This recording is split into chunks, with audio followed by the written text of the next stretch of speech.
क्या योगी अब और खुलकर खेलेंगे? 7 साल बाद यूपी सीएम को मिला है अपना पसंदीदा मुख्य सचिव। जी हां, लगभग 7 साल बाद यूपी के मुख्यमंत्री अपने पसंदीदा अफसर को मुख्य सचिव बनाने में सफल हुए हैं। क्या यह संकेत नहीं है कि योगी आदित्यनाथ सरकार भविष्य में और मजबूत होकर उभरने वाली है? नमस्कार, आप देख रहे हैं न्यूज कॉल 24। मैं हूं आपके साथ सुशील गिरीश। न्यूज कॉल 24 के साथ बने रहने के लिए अभी इस चैनल को सब्सक्राइब करें, फॉलो करें और नोटिफिकेशन में जाकर ऑल का ऑप्शन दबाना बिल्कुल न भूलें। आइए बढ़ते हैं खबरों की तरफ। उत्तर प्रदेश में लोकसभा चुनाव में भारतीय जनता पार्टी को मिली शिकस्त के बाद से सीएम योगी आदित्यनाथ के सितारे गर्दिश में नजर आ रहे थे। संगठन और सरकार दोनों ही लेवल पर उनकी किरकिरी हो रही थी। हार के कारणों की समीक्षा में एक कारण यह भी सामने आया कि बीजेपी समर्थकों के नाम तक वोटिंग लिस्ट से गायब थे। कई चुनाव क्षेत्रों में स्थानीय जिलाधिकारियों का सहयोग भी नहीं मिला।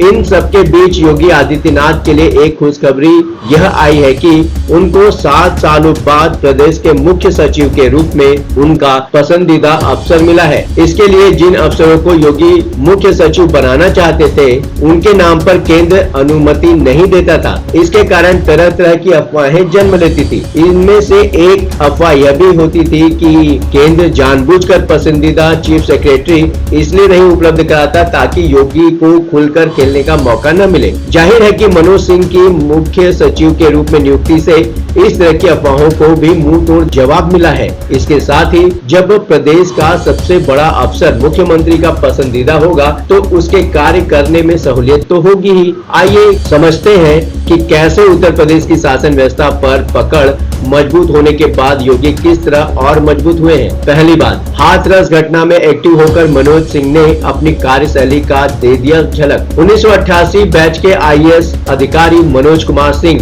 जिन्हें उत्तर प्रदेश का नया मुख्य सचिव नियुक्त किया गया है, को राज्य के नौकरशाही और राजनीतिक हलकों में एक अनुभवी व्यक्ति के रूप में देखा जाता है। उन्होंने अपनी कार्यशैली की झलक हाथरस घटना के बाद तुरंत घटना स्थल पर पहुंचकर दिया है। इसके पहले मुझे ऐसी कोई घटना याद नहीं आ रही है जब मुख्य सचिव लेवल का कोई अफसर इतनी जल्दी घटना स्थल पर पहुंचा हो। जब शीर्ष अफसर एक्टिव होता है तो जाहिर है कि नीचे के लोग खुद ब खुद काम करने लगते हैं। सिंह सरकार में किसी उत्पादन आयुक्त, पंचायती राज और बागवानी विभागों के अतिरिक्त मुख्य सचिव और यूपी एक्सप्रेस वे औद्योगिक विकास प्राधिकरण और यूपी राज्य राजमार्ग प्राधिकरण के मुख्य कार्यकारी अधिकारी जैसे महत्वपूर्ण पदों पर रहे हैं। मुख्यमंत्री कार्यालय के एक अधिकारी ने बताया कि सिंह एक लो प्रोफाइल नौकरशाह हैं, जो शायद ही कभी साक्षात्कार देते हैं या सोशल मीडिया पर सक्रिय रहते हैं। इसके साथ ही सिंह की खासियत है कि हर दिन कार्यालय में लगभग 14 घंटे बिताते हैं। यह एक ऐसा गुण है जो योगी आदित्यनाथ को बहुत प्रभावित करता है। निवेश और बुनियादी ढांचा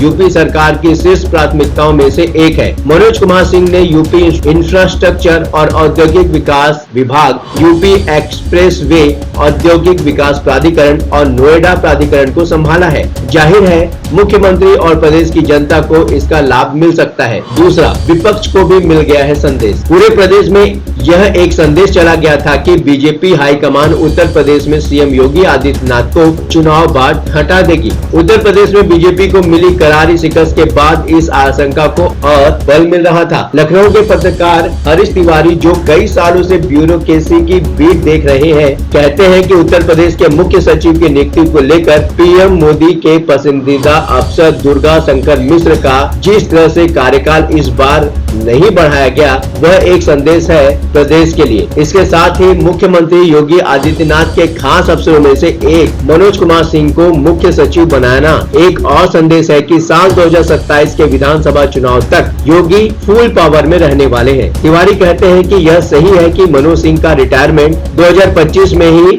पर उनको सेवा विस्तार मिलना तय है। तिवारी कहते हैं कि उत्तर प्रदेश में बीजेपी की स्थिति खराब हुई है, पर योगी ने करीब 206 सभाएं और रैलियां करके अपनी तरफ से कोई कसर नहीं छोड़ी थी। जाहिर है कि इसका लाभ उन्हें मिलना ही था। उत्तर प्रदेश की ब्यूरोक्रेसी में पसंद का मुख्य सचिव मिलने के बाद यह स्पष्ट हो गया है कि योगी आदित्यनाथ जो चाहेंगे अब उत्तर प्रदेश में वही होगा। लोकसभा चुनावों में कई जिलों से शिकायत आई थी कि प्रशासन का सहयोग पार्टी नेताओं को नहीं मिला। उत्तर प्रदेश में भारतीय जनता पार्टी की हार के बाद यह स्पष्ट हो गया है कि केंद्र सरकार का बहुत अधिक दखल होना उत्तर प्रदेश की राजनीति के लिए बेहतर नहीं है। तीसरी बात, कैबिनेट में विरोधियों को मिलेगा अब जवाब। उत्तर प्रदेश भारतीय जनता पार्टी में भी योगी विरोधियों की संख्या उनके पहले कार्यकाल में ही कम नहीं रही। जब तक बीजेपी मजबूत स्थिति में थी यह असंतोष बाहर निकल नहीं रहा था, पर अब उनके पंख निकल रहे हैं।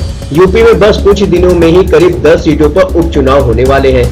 एक समय था कि उत्तर प्रदेश की विधानसभा में योगी आदित्यनाथ के विरोध में करीब 100 से अधिक विधायकों ने बिगुल बजा दिया था, पर वह भारतीय जनता पार्टी की लोकप्रियता का चरम काल था। कोई भी खुलकर पार्टी के खिलाफ या किसी नेता के खिलाफ बोलने को तैयार नहीं होता था, पर आज परिस्थितियां बिल्कुल अलग है। पार्टी का अंतःकलह चरम पर है, विशेषकर योगी विरोध खुलकर दिख रहा है। चुनाव में मिली हार के बाद हुई पहली मंत्रिमंडल की बैठक के दौरान प्रदेश के दोनों डिप्टी सीएम ने बाहर रहकर ये संकेत दे दिया था वे योगी सरकार से किसी न किसी तरह से खुश नहीं है। उत्तर प्रदेश के लोकसभा चुनाव में बीजेपी हार के बाद पिछले हफ्ते कम से कम आधा दर्जन जिलों से ऐसी खबरें आई कि जिनमें भारतीय जनता पार्टी के कार्यकर्ताओं ने स्थानीय प्रशासन पर आरोप लगाया कि उनकी सुनवाई नहीं होती है, उल्टे उन्हें परेशान किया जाता है। यह सीधे सीधे एक तरह से योगी को चैलेंज था, क्योंकि योगी सरकार पर आरोप रहा है कि सरकार पर नौकरशाही हावी है। लखनऊ के हजरतगंज में प्रवक्ता राकेश त्रिपाठी ने तो